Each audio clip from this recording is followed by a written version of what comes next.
Assalamualaikum warahmatullahi wabarakatuh. Selamat pagi anak-anak semuanya.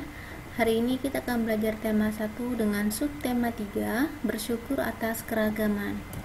Sebelum melanjutkan video ini, kepada anak-anak silakan mengambil buku tema dan buka halaman 111. Video ini merupakan rangkuman penjelasan pembelajaran 1 sampai dengan pembelajaran 6 subtema 3. Yang pertama adalah kita akan menentukan gagasan pokok dan gagasan pendukung. Sebelumnya, apakah anak ibu masih ingat apa itu paragraf? Paragraf adalah kumpulan dari beberapa kalimat dari suatu bacaan teks. Paragraf, setiap awal paragraf biasanya ditandai dengan adanya bagian yang menjorok ke dalam ke sisi kanan. Dari masing-masing setiap paragraf tentu mengandung gagasan pokok. Gagasan pokok adalah ide utama atau inti utama yang dibahas dalam suatu paragraf. Gagasan pokok juga dapat disebut sebagai ide pokok, gagasan utama, ide utama, atau pokok pikiran. Untuk menentukan ide pokok atau ide pikiran atau pokok pikiran, kita harus melihat kalimat utama. Kalimat utama dapat terletak di awal, di akhir, atau campuran. Jika kalimat utama ini terletak di akhir, maka ditandai dengan adanya kata jadi, oleh sebab itu, dengan demikian.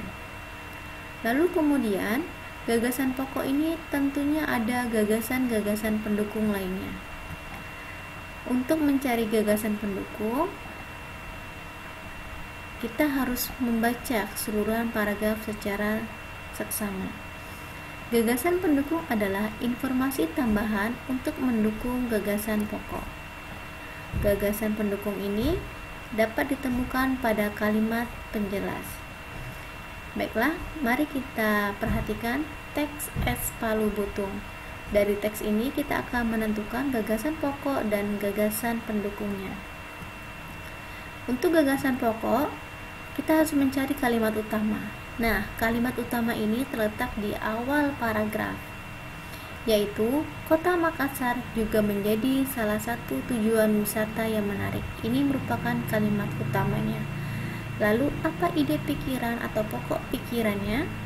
Kota Makassar adalah tujuan wisata yang menarik. Jadi, gagasan pokok dari paragraf pertama es Palu Butung adalah Kota Makassar adalah tujuan kota wisata yang menarik. Kemudian, untuk gagasan pendukung itu sendiri, kita tadi sudah dikatakan bahwasannya harus mencari kalimat penjelas. Kalimat penjelas yang pertama adalah salah satu makanan tradisional yang menjadi andalan Kota Makassar adalah es Palu Butung. Kedua, makanan khas ini berbahan utama potongan pisang berbalut bubur sumsum. Dan yang ketiga adalah Palu Butung biasanya disajikan dengan menambahkan parutan es di atasnya, sirup, pisang kepok, susu kental manis, dan yang utama menggunakan campuran bubur sumsum yang terdiri atas santan kelapa, tepung, dan sebagainya. Nah, dari kalimat penjelas yang sudah kita temukan, gagasan pendukung dari es Palu Butung adalah yang pertama, makanan tradisionalnya adalah es Palu Butung. Kedua, berbahan utama pisang. Dan yang ketiga adalah bahan tambahan utamanya bubur sumsum. Untuk paragraf selanjutnya, silakan anak ibu mencari gagasan pokok dan pendukung secara mandiri. Selanjutnya, mari kita menambah wawasan tentang bunyi. Tidak semua bunyi yang memiliki getaran dapat didengar oleh manusia. Pendengaran manusia normal itu berada pada 20 getaran per detik atau hertz sampai dengan 20.000 hertz. Jika bunyi tersebut berada pada daerah frekuensi, disebut dengan audiosonik. Sedangkan jika di bawah frekuensi disebut infrasonik. Nah, jika bunyi tersebut berada di atas frekuensi, artinya di atas 20.000 Hz, disebut dengan ultrasonik. Peredam bunyi adalah bahan-bahan yang permukaannya lunak atau empuk. Contohnya karet, gabus, kapas, dan wall.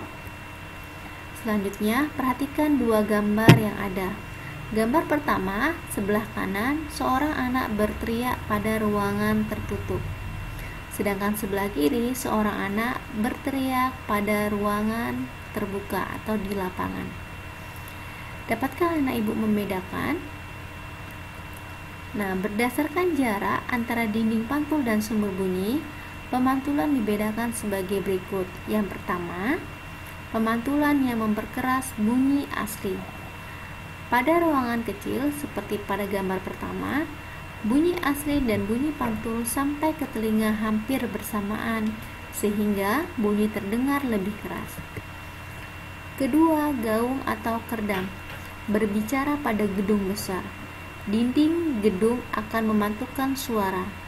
Selang waktu antara bunyi asli dan bunyi pantul sangatlah kecil, sehingga mengganggu kejelasan bunyi asli.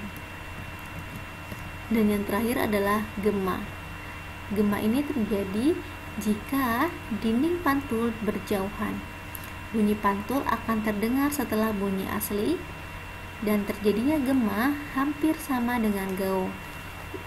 Ini dapat kita lihat pada gambar yang kedua. Seorang anak berteriak di lapangan atau di area terbuka. Selanjutnya adalah kita akan mengenal keragaman Indonesia. Anak-anak pasti tahu Indonesia merupakan negara yang kaya akan budaya. Banyak budaya yang ada di Indonesia. Yang pertama, perhatikan gambar. Gambar tarian apakah itu?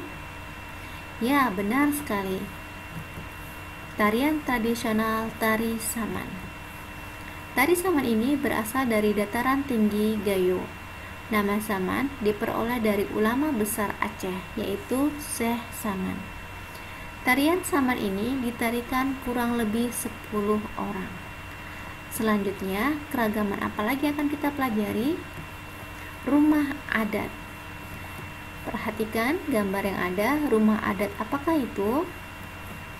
Ya, itu adalah rumah adat Lamin, berasal dari suku Dayak di Kalimantan Timur. Berbentuk panggung setinggi 3 meter dari tanah. Rumah Lamin ini dihuni sekitar 25 sampai dengan 30 kepala keluarga. Halaman rumahnya dihiasi atau diisi oleh patung-patung belontang. Untuk tangga naiknya sendiri terbuat dari pohon, sedangkan untuk dindingnya terbuat dari kayu dan diselingi daun rumba. Untuk bagian kolong atau bagian dari lantai rumahnya dimanfaatkan sebagai tempat memelihara ternak. Nah, baiklah anak-anak semuanya, demikian penjelasan tema 1 subtema 3 kali ini. Semoga bermanfaat dan dapat dipahami dengan baik oleh anak-anak semuanya. Tetap semangat walau belajar dari rumah ya. Terima kasih. Wassalamualaikum warahmatullahi wabarakatuh.